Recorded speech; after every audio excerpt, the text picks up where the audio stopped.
Today we finish the Peacekeeper world once and for all, and we're going to do so first by starting in on Night Flight, which I actually find easier than Sunny Flight, because it's easier to take on your obstacles one at a time here, starting with the rings, which are placed directly in front of you. They're not worth very much time-wise, just 1 second apiece, but that's because they're crammed real close together. There is no reason you should not get 8 rings every time you do this one. They are a gimme. Now we're going to move on to the chests. Those first 3 right there, they're the hardest ones.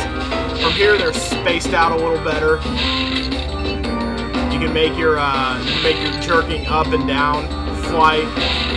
You got a little more leeway there, and once you do the chest, it's down to the arches. Now you might be tempted to do the arches and the lighthouses at the same time, but just handle everything one at a time, and everything should be okay as long as you don't accidentally skip anything or flub anything. One more arch, and then we'll start in on the lighthouses. And the lighthouses are easy because you have signs pointing the way for you. Now we head left. There was an arrow pointing left there. I just didn't have it in my field of view. And one more, and now we're going to hit a lower situated one. And our next to last penultimate lighthouse is off to the left. And then the last one out the way here. Nice.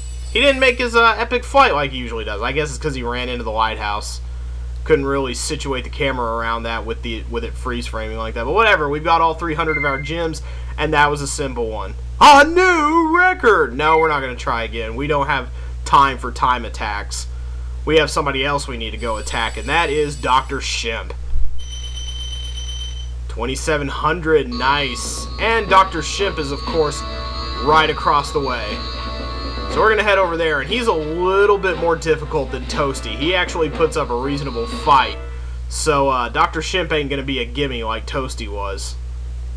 He actually has a defense other than those wolf things that jump at you when you burn them. Dr. Shemp's level has a great song also. It's got some pretty cooking electric piano in there somewhere. You'll hear it soon. Right now we want to focus on these guys that these big mamas sitting running after us. We have to charge them as they charge at us, and we take the win every time. So we're going to be concentrating on these guys for quite a bit of this first half here. Want to make sure none are running at us. If they run off the cliff, then we will get the gem from them. The gem will come back up to us rather than falling off the cliff to be unreceivable. As soon as we burn her, not too long after that, the other guys come running. There's that electric piano I was talking about. You get down on that clavinet, Mr. Copeland. Alright, and up here, well, yeah, we should go up here first. There's an ambush coming up ahead. Oh, thought I could get 2 at once. Not quite, though. See that path of blue gems there? There's going to be some metal guys coming around there as well, so you need to be careful. See, here they are. There should be at least one more, if not a third one. Nope, no third one. Here they come. 1, 2, 3. Kind of hard to tell what's going on in all the chaos sometimes, but we took them out right nice. Nothing I missed over here, it seems, so we are going to not go up this whirlwind just yet. There's another one we need to reach here. Any enemies on the other side here? I think there's one of those Big Mama ladies. I just call them Big Mamas. I don't know if that's their... Oh, yep, oh. And you don't want to get smacked off the edge by her, because she will do it. It won't damage you any, but you'll go sailing right off the edge. We're going to come around instead to this one. It's going to get us something that's going to come in very handy soon. We got to fly out to this lone rock over here and get ourselves a valuable 25er. And now we're going to float over here, and that'll lead us to the key, which we haven't seen a treasure chest yet, but obviously we're going to if we collected a key.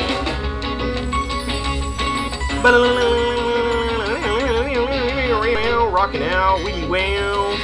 And the one dragon for this level, as is typical of boss levels generally. Chondo! This guy thinks he's so cool. You don't know what it's been like listening to him over and over. But I'll tell you one thing. He should watch his back. Puns as hints. It never gets old.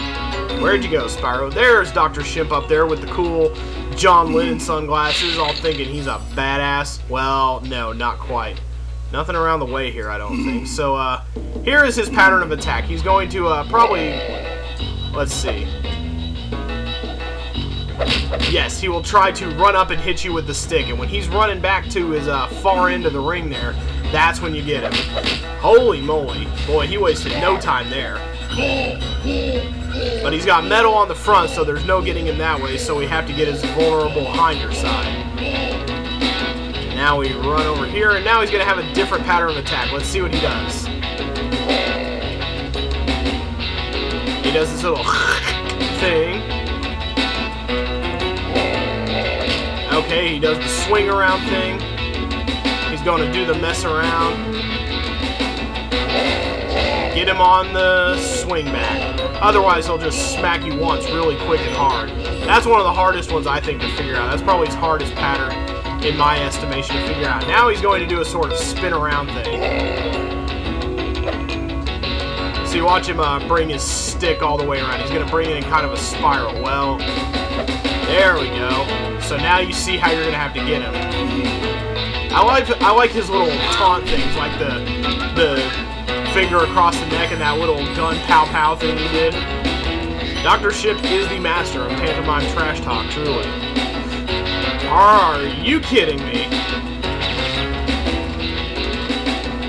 Wow. Wow, wow, wow. Do I have to fight him again? No, thank God. Wow, that would have been horrible to have to put up with that again. Me and my 3D depth perception orientating direction skills. They're terrible! Terrible, I say. Good lord. Give me a two-dimensional platform any day. I'm still not used to this shit.